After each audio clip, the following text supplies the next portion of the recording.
শরীফুলের হাতে ক্ষত কবে ফিরবেন? দুর্ভাগ্য বোধহয় একই বলে। ভারতের বিপক্ষে গা গরমের ম্যাচে রান ঠেকাতে গিয়ে বোলিং হ্যান্ডে ব্যথা পান শরীফুল ইসলাম। সেখানে অল্প ক্ষতে দেখা দিয়েছে। বিসিবির চিকিৎসক দেবাশিস চৌধুরী ব্যাপারটিকে উদ্বেগ হিসেবে উল্লেখ করেছেন। নিউ ইয়র্কে শনিবার ১ জুন ভারতের বিপক্ষে ওয়ার্ম আপ ম্যাচের ২০তম ওভারে বল করতে এসে আঘাত পান শরীফুল। হার্দিক পান্ডিয়ার একটি শট ঠেকাতে গিয়ে আঙুলে আঘাত পান তিনি। এরপরই মাঠ ছেড়ে যান, তাকে নিয়ে যাওয়া হয় পাশের এক হাসপাতালে। দেবাশিস বলেন, এখানে একজন হ্যান্ড সার্জন আছেন, শরীফুলকে দেখাতে নিয়ে যাওয়া হয়েছে। শরীফুল আঘাতটা পেয়েছেন বাঁ হাতে। তর্জনী ও মাঝের আঙুলের মাঝামাঝি জায়গায় বলটা গিয়ে পড়ে। দেবাশিস বলেন, আপনারা জানেন যে শরীফুল বোলিং হ্যান্ডে ইনজুরি।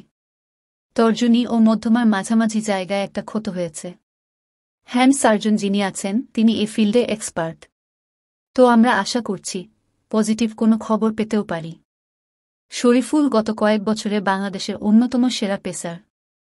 বিশেষ করে পাওয়ার প্লেতে উইকেট তুলে নিতে তার দ্বারস্থই হন অধিনায়ক। এ পেসারের ইনজুরির ঘটনাটিকে তাই উদ্বেগজনক বলছেন বিসিবির চিকিৎসক। তিনি বলেন, ইনজুরিটা দলের সবার জন্য বড় একটা কনসার্ন। ৮ জুন ভোরে শ্রীলঙ্কার বিপক্ষে ম্যাচ দিয়ে শুরু হবে বাংলাদেশের বিশ্বকাপ মিশন। ওই ম্যাচে কি শরীফুল খেলতে পারবেন? শঙ্কা থেকেই যাচ্ছে। এমনকি এ চোটের কারণে তিনি আরও ম্যাচ মিস করেন কিনা সেটাও প্রশ্ন।